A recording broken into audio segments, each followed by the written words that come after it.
Okay, here we are back. This is Kurt Russell with Everything Penn State in the Open Mat, and again back with Tim Owen from Blue and White Illustrated. How's it going, Tim? Big week here. We have Iowa on Sunday. How's everything going down in Florida? It's going good. We had a pretty busy yet kind of uneventful weekend. I mean, Penn State almost kind of had a couple warm-up matches with Northwestern and Wisconsin, where they only lost one match all weekend, which was Dylan Alton to Jason Welch. So, what kind of things kind of stood out for you over the weekend? Yeah, it's weird hearing you call a match with Wisconsin a warm-up match, but it's kind of what it was this year with Andrew Howe and Graff and all those guys taking red shirts this year. Wisconsin's just kind of in a year. Penn State took full advantage of that, shutting them out. That was their first Big Ten dual meet shutout in Penn State's history. So, that's a good start and a good wave of momentum going into this week with Iowa. But what stood out, I think Nico Maglunas had a great weekend, especially with his win over number 7 Melee at Northwestern on Friday night. Great leg attacks, and that was a big win, being the higher ranked opponent. It was also his first Big Ten win of his career. So getting that off his shoulders was, that was a big relief for him, and again, big momentum for him going into this weekend when he faced McDonough, national champion 2 years ago. And then also, it impressed me with his performance against Welch at 157 against Northwestern. I mean, he's coming along. Dylan's had one of the toughest roads this year out of all Penn State wrestlers. Now this match against Welch under his belt, and then that match against State, that was a Southern Scuffle. He's really been tested this year, and he's doing well against those top guys. He's keeping them within 2-3 points, and just one step away from what he says. And from looking at it, he is improving. He just needs to build on his attack a little bit more, and he'll be right up there come March.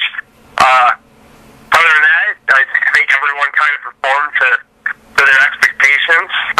It was good to see Pearsall get a couple of wins, even though the one was a default at Northwestern. You always hate to see that. But, Pearsall needs to get as many wins as he can. And, now that he's a full-time starter at 141. Other than that, they just kind of did what they had to do. They traveled Northwestern Friday night, Wisconsin on Sunday. Talking to Frank Molinaro yesterday, he's happy to be staying home this weekend. He's been having a little trouble with his weight on the road. It's kind of hard to do when you're on the bus or on planes all weekend. It's kind of hard to keep your weight under control. So, they're pleased that they don't have to compete on Friday. They're going to have a full week of rest, and they're going to be ready to go for Iowa on Sunday. Well, that's definitely what I noticed. I got to watch the actual duel on the Big Ten Network, the digital network, and here I was thinking that Mealy's strength was going to be a factor, but Nico was just too fast. I mean, he hit about 4 or 5, maybe even 6 ankle picks. I wonder where he learned that trick. But he just, the kid from Northwestern just had no answer. He just was starting to kind of do those ankle picks at will, and just showing you that strength can be overcome by quickness and speed, and Nico was definitely showing that. Dylan, against a higher-ranked kid, I would have liked to seen him beat him, but, I mean, it was actually tied after regulation, and Jason got the riding time, so that's obviously, I'm sure, Kale's going to be Dylan working on, staying on top. And, again, like you said, the rest of the guys, they just did what they needed to. I thought that was actually a couple good wins for Morgan, kind of turning the quarter there. Finally winning one in the last few seconds instead of losing one. I think that kind of gives him a psychological edge going into Sunday for himself. And Cameron, he went up against McMullen, who was definitely a bit quicker, a little bit more athletic, and even though he was lower ranked and he's a redshirt freshman, I thought he put a good performance against him and kept up. Those are the kind of heavyweights he's struggled with in the past. So it's good to see him get a win over top Yep, and so everybody else just, did what they needed. It was good to see also see Frank Martelletti get a bonus against the kid who I thought he should have got a bonus from. So all in all, I think it was pretty solid. Good. I mean, I hate to say that about Northwestern or Wisconsin, but it basically was a good tune-up for them getting ready into Iowa. Yeah, and talking to them yesterday when I was in the room, they're all in good spirits. They, felt like they're, riding a good wave of momentum right now. Talking to David Taylor, he used the term that the team's on fire. He's kind of hard to disagree with that. Ever since the Minnesota loss, the wrestling was almost a chip on their shoulders. It's kind of strange saying that, considering they're national champions. But they are, after that Minnesota loss, they kind of reorganized. I think they felt that they were a bit outworked, outconditioned in that dual meet loss. And, I think they kind of took that blow personally, and they kind of turned around starting at the Southern Scuffle. And, now with those two big wins over Northwestern and Wisconsin, I mean, anytime you go on to a Big Ten road trip and you can pick up 19 out of 20 wins in two matches, that's pretty good. Something you can hang your hat on. Yeah. All right, so going into Sunday, everybody remembers what happened last year. Penn State had just gotten the #1 ranking that week. I think Iowa was ranked second or third, and Iowa came in and pinned the ears back and put it to them. So I noticed in your video, was that you asking Cale and kind of pointing out that he'd never beaten Iowa? Yeah, I believe in that one. It was one of the other reporters that were there. But, it's something that Cale doesn't necessarily like to admit that he's never beaten Iowa, whether it be Dan Gable's coach team or Tom Brand's coach team or, just whoever. He hasn't beaten them as a coach at Iowa State or Penn State or even as an athlete at Iowa State. So this really could be the year that he gets that win over the Hawkeyes. And, he doesn't like to admit that it's something that that kind of bugs him, but you can kind of tell when Andy asked him that, the reporter asked him, just a smile on his face that he shows, you can tell it's a little bit personal with him at that point, and he really does want this win. And they're talking to his wrestlers, such as Frank Mullen or Quinn or David Taylor, they want to go out there and win it for Cal. Obviously they want the Big Ten dual meet win too, but they're a close team. They all kind of rally around each other. They rally around their coach too. So going out there and getting a dual meet win, that's one of the only things that Cal hasn't accomplished in his career. So getting a dual meet win over Iowa, just that will be a moral victory for him. But it's easy said and done. Last year, Penn State was ranked #1 going into this match, and not necessarily favored too much on paper in that match, but with the #1 ranking. A lot of people considered that an upset when Iowa came in here and beat them. I think it was 22-13.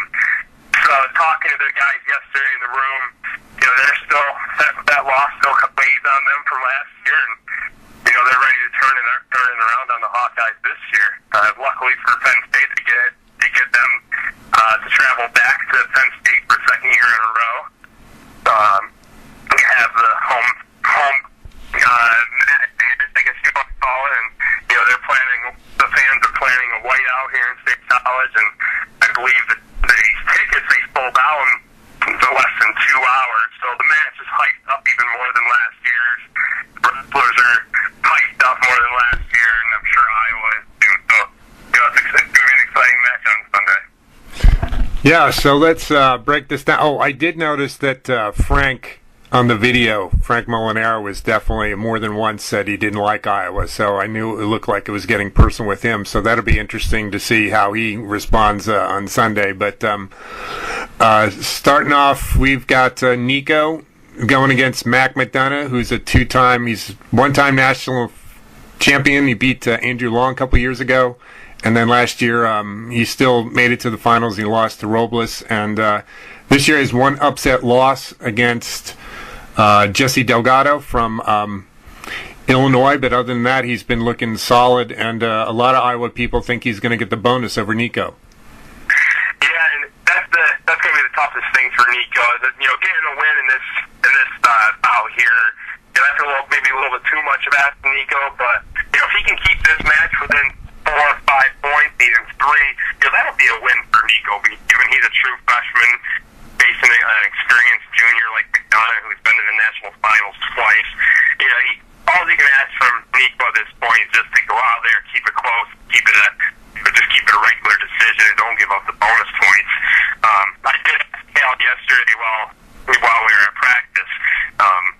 Given the strength of Iowa's top 3, you have McDonough, and then as we'll get to, Tony Ramos at 133, and then Montel Marion at 141. The meat of Iowa's lineup. So I asked Cal if he's given consideration yet to possibly pick a random draw going into Sunday's dual meet. Maybe start at 149 or 174, wherever they could get, so they didn't get into Iowa's buzzsaw lineup right off the bat. But, quickly denied it, said he has full confidence in Megaloudis to go out there and set the tone for his 10 wrestlers on Sunday. And, that says a lot for Nico as a true freshman that, Cal Sanderson has full confidence in him to go out and face the national champ 2 years ago, right off the bat. It could go, could backfire in Penn State face if they, go out and drop the first 3 matches by getting by a couple points, give some bonus points that really could set Penn State back in this dual meet. Yeah, I think if you mention that to Nico, he's not going out there to keep it within 3 or 4 points. He's going out there to win. But realistically, I think I don't think there's anybody besides just a guy in his teams that are probably outside the Penn State camp who are giving Nico much of a chance. But that'll be a definitely interesting match because Nico dropped a 6-2 decision to Zach Sanders, who's now ranked number 1 in most of the polls. And I think we all think Nico's gotten better, so it'll be an interesting test to see if he can keep it closer. I mean, even if by some miracle he can pull off the upset, that'll just bring the house down in Rec Hall, that's for sure. And then starting at 125, that would make genius going out there. Nico can get an upset victory. That would be such a big wave of momentum for the entire dual meet getting a start like that. And, if Nico has anything going for him right now, it's perhaps just wrestled his best match of the college career against Northwestern and Wisconsin for that matter. So he's wrestling at his best right now, and can't really ask for a better time with McDonough coming into the house on Sunday.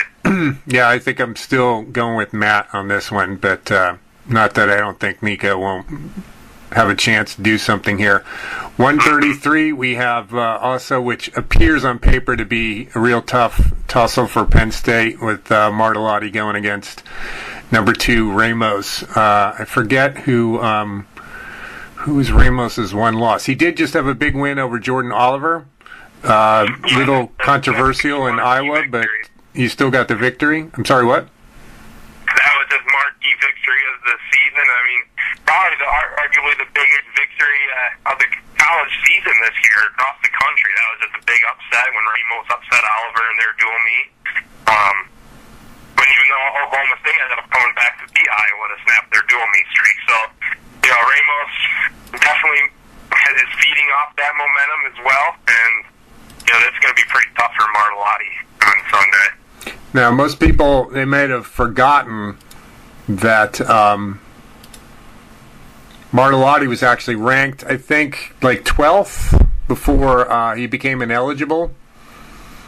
Last year I think he had a record of 18-3, and he had gotten up into the top 12. So I think his first couple matches showed he was a little bit rusty.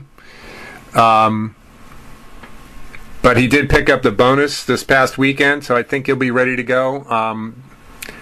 I just remembered, that's right, Ramos lost in the Midland Finals to Virginia Tech's Devin Carter. That's right. Yeah, and he's ranked number 1 now in the country. Martellotti, this is going to be a tough match for him. Ramos is one of the best wrestlers in the country, easily could be the number 1 guy at 133. But as you were saying, Martellotti started off great last year. Actually started off with 18 straight wins until he reached the Southern Scuffle. The biggest problem problem here, though, for Martellotti is he's jumping up a weight class. He was at 125 last year when he, got off that great start. And, it takes a little bit to get adjusted to this new weight class. And I think you're kind of seeing that with some of Martellotti matches because he's just not scoring the amount of points that he did last year at 125. Now he's still going out there and getting victories, which is really what all that counts at the end.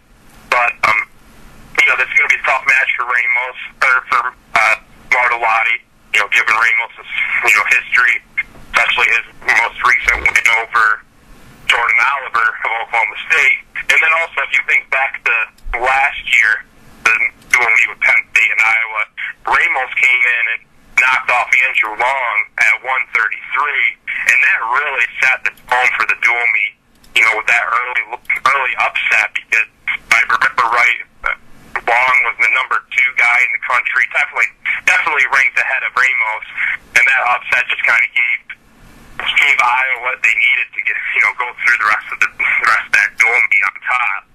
So, the dual meet wrestler, he likes that atmosphere. You can tell when he wrestles, and the atmosphere Sunday in Rec Hall, even though it's not going to be the proper Hawkeye Arena, still going to be electrifying, and I think that'll only help into Ramos.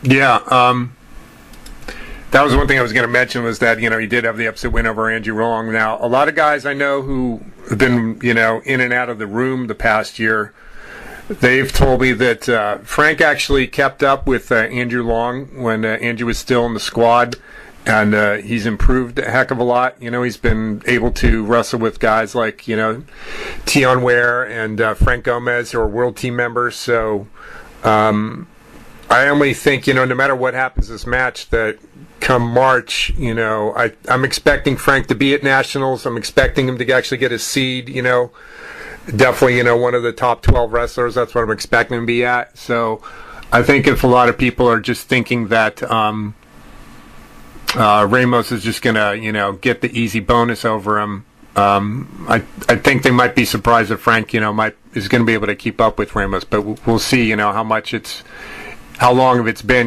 since he's been out there fully competitive like that. Yeah, and a good showing from Martellotti could easily get him into the rankings this week. Even if he does lose, if he goes out there and keeps this within a 1 or 2 point match, since he already has, I think, 7 victories on the season with 1 loss, if he keeps a close match, he could break into the top 20, somewhere between the 15-20 range next week. But if he goes in there and, of course, beats Ramos, you could really see him skyrocket up the polls from going unranked at 133 to top 10, between 10 and the 20. But that's a big thing to ask for Martellotti this early in his season, given that he just started this spring semester. So I think I'm going to go with Ramos with a major decision here. But who knows, Martellotti could turn some heads this weekend. Yeah, I think if he gets the juice of the Rec Hall crowd behind him, he could keep it close. But I also think that Ramos will probably get the major, even though I'm going to be pulling for Frank, obviously, to do better. 141. Now, this also on paper just looks like Montel Marion should just, steamroll Brian Pearsall. But if you remember what happened to Montel Marion in Carver Hawkeye Arena a couple years ago when he faced Adam Lynch. So things are not impossible. I remember Lynch pulled out the overtime upset win over him, and when I interviewed Adam, he told me it was pretty much the highlight of his career doing that. So I've actually been telling people I'm expecting Brian to win. Well, I'm sure Brian would love to hear you say that, because you're probably one of the very few people that are thinking this, because Montel Marion's been on a tear this year.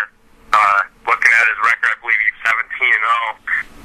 He's 17-1. He actually lost to Kendrick Maple from Oklahoma in the Midlands final. Okay, yeah, he's the number 1 guy now. So, Marion, though, he has been shown that he can be exposed, and I'm glad you brought up that Adam Lynch story, because that was one of the whole highlights of the season that year, when Adam went in there and upset Marion.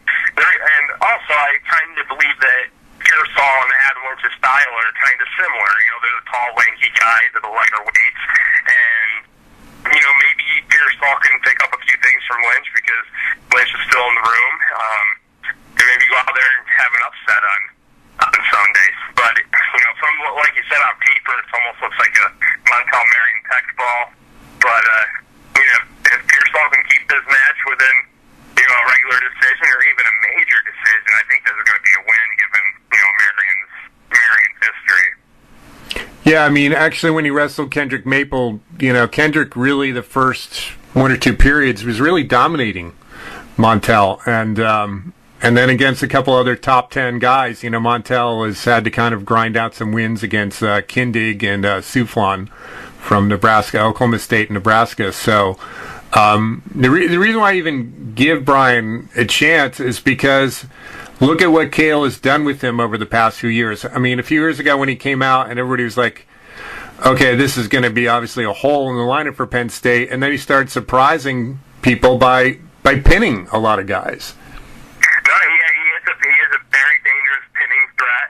And also, Pearsall's not a guy who goes out there and has rankings on the mind. He's upset a lot of ranked wrestlers in his history. Last year I think he had 2. I believe he's had 1 already this year. And that's also something Adam Lynch did back in his career. Was just always known to go out there and upset the big guns. So you can guarantee Pearsall isn't worrying about what's on paper or even what we're saying. He's going to go out there and take it to Marion best he can. And who knows? He has some lethal pinning combinations, and if he gets one caught on Marion, it could be a major upset. Well, he does have 4 falls out of his 10 wins, and he even has, a tech fall over here. So I'm just kind of looking over. Yeah, his only really, really horrible loss was to Nevinger of Cornell, where he got tech fall by that. But, he kept it close against Darius Little. Just barely lost to Tennessee of West Virginia, was also ranked. So, I think with the home crowd sitting right there, I think we can expect, I'm just calling it a surprise. I don't know what it's going to be exactly, but I'm just going to say we're going to be surprised by Brian Pearsall, on Sunday. You heard it here first. There you go. I'll either look like a complete idiot or a genius, either way. So, 49, we got Frank, one of Penn State's 3 undefeated wrestlers, going against Mike Kelly, freshman who was highly touted coming in there from Cedars Falls. I think Frank still wins this. I think he might be hard-pressed to get the bonus, but that's what he's going to be going for. Yeah, actually this matchup kind of reminds me of the 125 matchup with Megaludis and McDonough, just kind of reversed. You got Molinaro, who's been around forever, been in the national finals, and, is carrying a solid record going into this against the, up-and-coming freshman. I believe Kelly's a redshirt freshman, but, still an up-and-coming freshman who is putting together a good record with 12-5. And he's had some good wins, too. I see him upset Molinaro, not a chance this weekend, but, Molinaro has had some problems, getting the 7th and 8th point to tack up major decisions, so you can bet Kelly's going to be going out there and trying to keep this match as close as possible. As long as he doesn't get turned by Molinaro's tough ride, it's going to be tough for Molinaro to get a major decision in this instance. But on paper, I think Molinaro is fully capable of getting a major decision.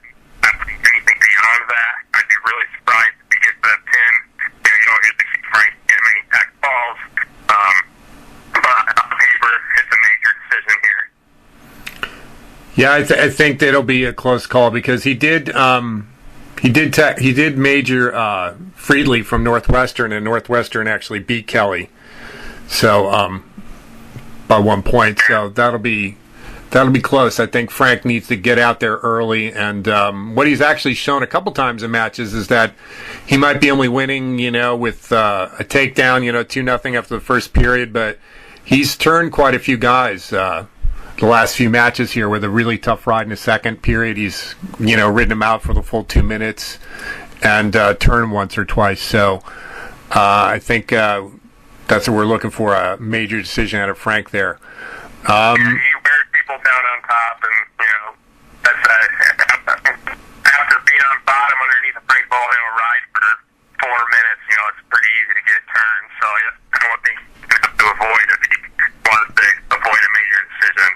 especially when he puts the boots in, because he's got those legs as thick as oak trees for his size there. So, 157, Dylan Alton. We're not sure who he's going to go against. It's either going to be Derek St. John, who's been pretty much ranked before the injury second in the country, or another freshman phenom for Iowa, Nick Moore out of Iowa City. Yeah, this is going to be a good matchup, no matter who Iowa sends out. St. John has been battling a knee injury since before the Midlands, and I wouldn't expect him to go out there just because they don't necessarily need to risk any further injury right now. Iowa really needs St. John in the postseason. He's a point scorer. He will qualify for nationals. He'll get a top seed, and he'll bring a lot of points into nationals. So I don't think Tom Brands is going to push St. John if he's not ready. Now, with that said, Dylan Alton is preparing like St. John's is going to be going out against them. He's taken some tips from David Taylor, because obviously David had a history with St. John last year. And Dylan's preparing, just like St. John is going to be coming out on Sunday. Now, with that said, he's also prepared for Nick Moore, who is quite a talent himself. And, even though Moore doesn't have a ranking in front of his name, you can better believe he's going to go out there and give Dylan Alton all that he can handle. But Dylan's been wrestling well, as we mentioned earlier.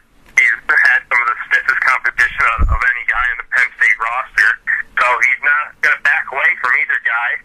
I think if Nick Moore is the guy who goes, I think Alton pulls off a decision, maybe even a major decision. But if St. John goes, that's going to be a dogfight, and I really don't even know who to predict there. But because St. John might be a little rusty, haven't wrestled for a month and a half, so really tough to predict this one at 157. Yeah.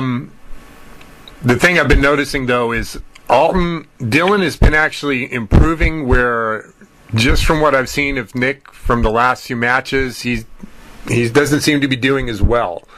So I think if he wrestles against Nick Moore, it is quite possible Dylan could get the major on there. If he goes against Derek St. John, I think that's going to be a little bit too much for him because St. John has actually been the only guy to really keep it close with David Taylor. Even St. John even has a win over David Taylor in freestyle from a couple years ago. So he's a pretty talented guy, and I would expect St. John to beat him by a couple points if he goes again. But the only thing Dylan has going for him if St. John doesn't go out is, St. John hasn't been competing for almost 2 months now. I believe it's 6 weeks before the Midlands.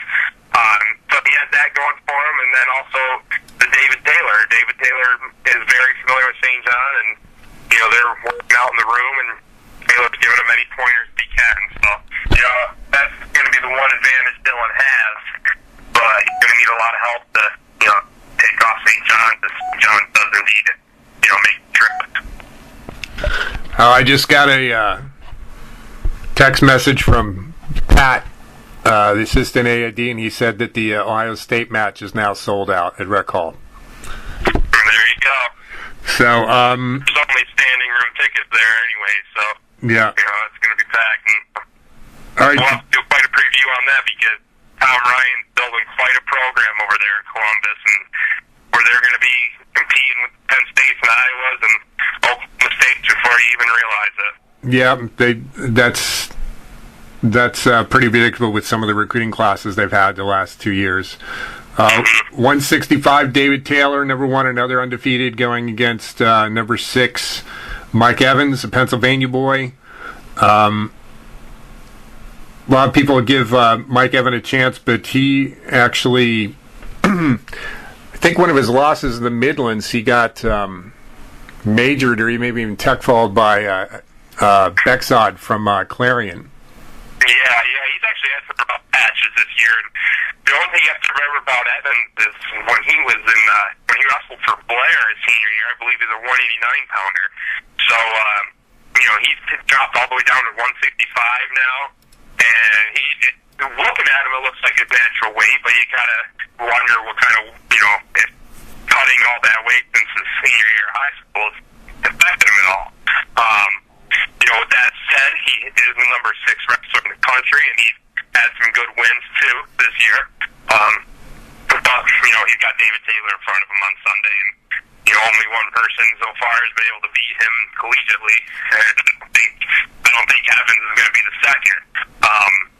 One thing we do have to keep an eye out on David, though, is it appears that he is starting to have maybe a knee problem. He had it picked up pretty heavily this weekend at Wisconsin and Northwestern. And also hearing he might even have a chest injury, a rib injury. So, that's something you have to keep an eye on. I don't think it's going to hinder Taylor. He was working out full bore yesterday in the room. It was just another thing to keep an eye on. But at 165, I'm taking Taylor with a tech fall. I don't know if he'll get the tech fall. That would be great, but I definitely think it'll be definitely going to be a bonus, a major there.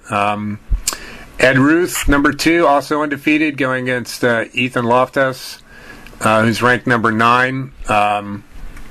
I know in I think it was the finals of the Walsh Ironman a couple years ago they met, and I think they've actually met a couple times. I think also like in freestyle matches as well. But I think Ed has won most of those. Last year too. I actually talked with Ed about this yesterday, and he was real candid with me. He said Lofthouse is always one of his most stiff competitors. He said he always takes it to him. Lofthouse always do it. But with that said, in the next breath, that said that Lofthouse has never beat him. Being high school, college, freestyle, and they do have a mini rivalry going on. But, with that said, Ed Ruth is wrestling at a peak, I believe, even though he told me yesterday he's wrestling at a low. When I asked him if he's wrestling at a peak, he said no, he's wrestling at a low. But right after his dual meets this past weekend, including with his one win over the Northwestern freshman, I can't remember his name offhand. Lee Munster. Munster, yeah, dominating win over a very talented freshman. It just shows that Ed Ruth is just a different strength level than these 74-pounders. And then you add in his speed, his agility, and his technique, and he's a total package. So looking at it, the 170, if Ed Ruth doesn't get a major decision, I'll be shocked. Well, I know Loftus actually lost to Munster at the Midlands, and then he kind of avenged that loss this past weekend. So he's been a little bit up and down. He's got a 15-4 record, but I honestly think Ed. He's even saying in the video where everybody's thinking how well he's wrestling, and he's like, "Oh, I'm just starting to, get better." So that's kind of a scary thought if Ed's just thinking, he's getting his focus in and he's just starting to hit his stride. I was actually saying at the beginning of the year where everybody was looking at the Hodge Trophy people, who's going to be in that David Taylor, Jordan, Oliver, the whole people in that conversation. I kept on telling people I had this feeling that Ed was going to have a better year than people thought and would be in that conversation as well. And if he keeps on going the way he's going, it looks like he could. So I'm actually thinking that he could get the fall here over Lofthouse, which would be a huge boost. You really can't ever count off a fall when you're dealing with Ed Ruth. The kid goes fall all the time, with that cradle. So, he could be wrestling even, one of the top wrestlers in the country, and a fall's not out of the question when you're dealing with Ruth. So, I believe he'll at least get a major decision. If he gets a fall, I believe it'll probably be one of the only ones of the entire dual meet. Yeah. But, it's possible. It's definitely possible. Well, the next match, 184, if Grant Gramble stays at 197, I haven't heard anything about him trying to cut back down to 84 and he wrestles Vinnie Wagner. There's where we might see a fall right there. Yeah, that's actually another one I have marked. Right will either get a major decision or a fall here over Vinnie Wagner. I'm also hearing Iowa could send I believe he's a freshman, Jeremy Fowler. He has an 8-4 record. They could send him out to see Quentin. More than likely we'll see Wagner, but 184 is one of Iowa's weak points this year. After last year, Gabriel was a national champion or a national qualifier, excuse me. But it's one of the weak points this year. I think Quentin definitely gets a major your decision over either of these guys. And like you said, when you're dealing with a guy like Quentin Wright, who's always looking for the throw right to the back for a 5-point move, you can't ever count a pin out the question here. So the way Quentin's been turning people lately and throwing him, I don't think he'll get a fall, but he doesn't do it too often. He doesn't get a tech fall too often, but it wouldn't surprise me if he turns Wagner 2, 3, 4 times and gets the tech fall here. Yeah, it's definitely Quentin's. This is one of the most sure victories for Penn State here at 184. And they'll definitely need to get that to win this. 97, Morgan McIntosh against Grant Gramble, who was last year semifinals. I think he finished third at 184 for Iowa, so they bumped him up a weight. Originally, I was looking to have Cale Byers, I think, to transfer from George Mason, but he ended up not getting accepted there and going on to Oklahoma State. So Iowa couldn't fill up that hole there, so they bumped Gambrell up there. So this should be a very interesting contest because so far it doesn't look like Gramble is adjusted to the weight that well. I think he's 7-4 on the year. Yeah, I agree with that. Yeah, he had 7-4 record, and he actually just fell out of the top 20 rankings of Intermat, I believe. He has been struggling with this 197. He did move up because of the Cal Byers thing, as you mentioned. Also, 184 is one of the thickest weight classes in the country this year. So he went up to 197, hoping that might be a little bit of an easier ride. And he's finding out exactly different. And it'll be interesting to see how he does against Morgan McIntosh. Morgan still's ranked 12th in the country, and Gambrell, like I said, is unranked anymore. But can't really take that into consideration. Given Gambrell's past success, he's the winner. He knows how to win. And as we've seen, Morgan is still kind of coming along here in his freshman year, still kind of learning the ropes. So this is going to be a good match. Good match to keep an eye out for. You better believe that Gambrell needs this win. After taking some of these losses that he's had, he needs this win over a true freshman. And then on the other hand, Morgan McIntosh needs a marquee victory, and this definitely could be it. He's working with Quentin Wright. They actually were workout partners yesterday in the room, and Quentin Wright is very familiar with Gambrell from last year's tournaments and dual meets. So hopefully for Morgan, Quentin is showing him some of the tricks. And, they're working together all week. So if Quentin knows any, Morgan will know him by Sunday. That's for sure. Well, yeah, Gramble does have a couple wins over Quentin Wright, and I basically think this 197 match is really going to be 184 part 2, because both these guys are really 184 pounders, bumping up a weight, and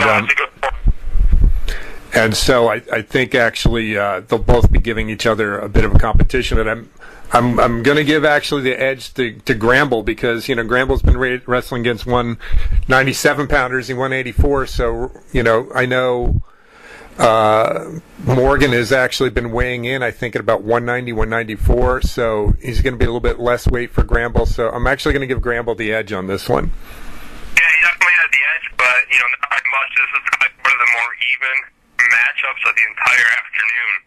Given the quality of both these opponents, and I think this is one of the flex matches for sure. When we're going into this match. Heavyweight Cameron Wade against Bobby Telford, the redshirt freshman. He was a huge recruit out of Delaware for Iowa.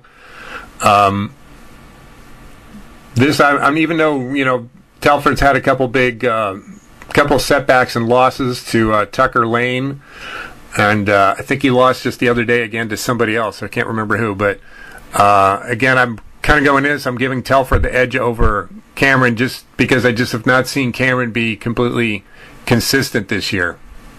Yeah, and there we go again. Talk about Cameron's consistency. But it's true. It's just something that, you never know what to expect. Now, if Cameron Wade of last weekend shows up, you got to give Cameron Wade the edge. But if Cameron Wade, some of the past shows up, you got to give Telford the edge because Telford's a very good heavyweight, like you said, especially in his high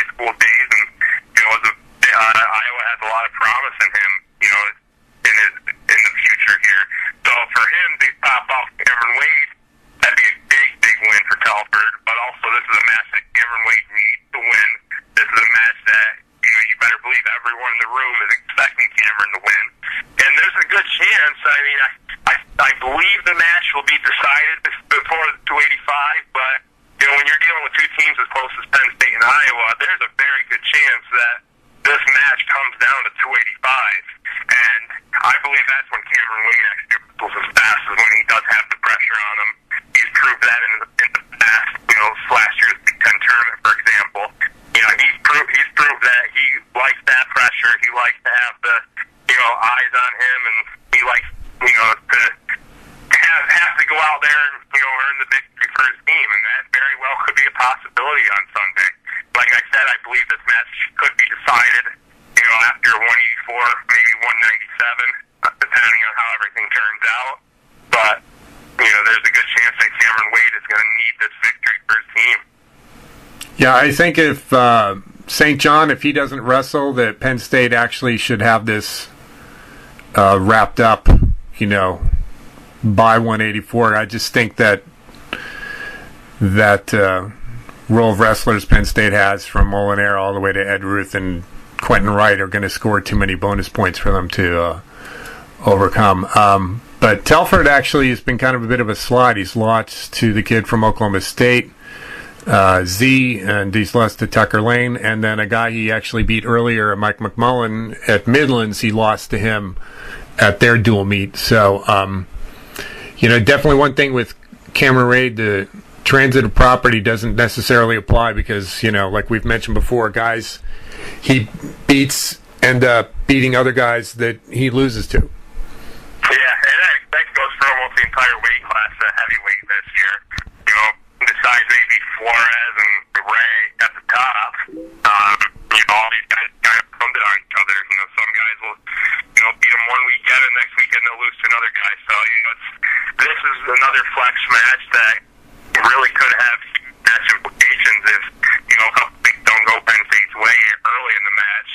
You know, Sanderson and company might be relying on Wade more heavier than ever, you know, going into this final bout. Yeah. So there we go. Any other final thoughts on this big-time duel here this weekend? You know, it's just what it's going to come down to is, you know, if Cal is really going to start this meet at 125, it's really going to come down to the top three guys for Penn State to keep these matches close at 125, 133, and 141. As discussed, you know, Iowa's obviously favored in all these matches, and Iowa has a legitimate chance to put up major bonus points in these first three matches. And if they do, you know, that's going to be a little bit of a mountain for Penn State to climb. You know, obviously Penn State is pretty well set there at 149, 65, 74, and 84, where they should be able to come back from any type of setback that they suffer in the first three matches. But, you know, Nico Maglutis and Marabati and Pearsall could really do the upper weights a lot of favors if one of them can go out there and even pull off an upset, and then the other two, you know, keep these within, you know, 3-point matches, keep them decisions. You know, that could be a big boost for the rest of the roster, including the upper weights, just so they don't have pressure on them going, you know, late into this match.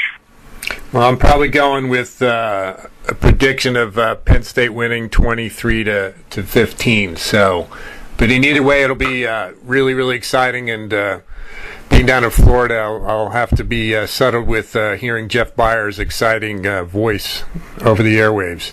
Well, good thing you have a good guy to listen to. I actually have a good, a similar prediction as you. I went with 22-15 for this one. So we're almost exactly opposite of last year, because I believe Iowa won 22-13 last year. So, you know, it's going to be even. It's going to be a good one. And we have a preview up on Blue White Illustrated right now that breaks down these matchups. We have a video where, you know, I talked to Cal Sanderson and Ed Ruth and Quentin Wright, David Taylor, and Frank Molinaro. You know, they're all pretty candid and pretty animated about this match. So, you know, go to BlueWhiteIllustrated.com to check out that preview. It's on the actual front page this week. You know, then we can also follow our previews and updates on my Twitter account, Tim_Owen, BWI, as in Blue White Illustrated. You know, follow along, and we'll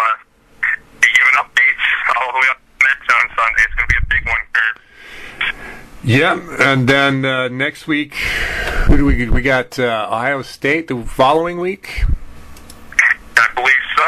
I think they're coming into town on the 29th. Yep, the 29th. So that's another Sunday afternoon match. And like I said, that'll be worth another pretty good preview because Ohio State's young and they're talented, and they've got a couple of guys who Cal Sanderson wanted to be on his team, and that actually he wasn't able to make room for, and then he went over to Ohio State. So got a little bit of a rivalry just in its infancy between Ohio State and Penn State. And then after that, Penn State's going to take their first trip out to Nebraska and come back home from Michigan, and then go back out to Utah Valley, where, if I'm not mistaken, I think Cody was the guy who actually started that program up. So that'll also be a nice kind of a recruiting chance and homecoming for the Sanderson family. And then we'll end up this season with hosting arch rival University of Pittsburgh Panthers on the 19th. So got a nice slate of dual meets coming up for the rest of the year. Yeah, I'm excited to see how they do when they go out to Nebraska. Utah Valley, that's going to be good for the sport. Get back out there, some of the, spread the wrestling love out west, and we're on the home stretch here. And before we know it, they're going to be in Purdue for Big Tens, and then we all know what St. Louis is going to bring. So, it's going to be an interesting end of the year. But we're going to get started with Iowa first here on Sunday. All right, Tim, thanks again for your time, and we'll check in next week after you go to Media Day. Sounds good, Kerr. Yeah, but it'll be a good one this Sunday. Okay, enjoy. I'll talk to you later.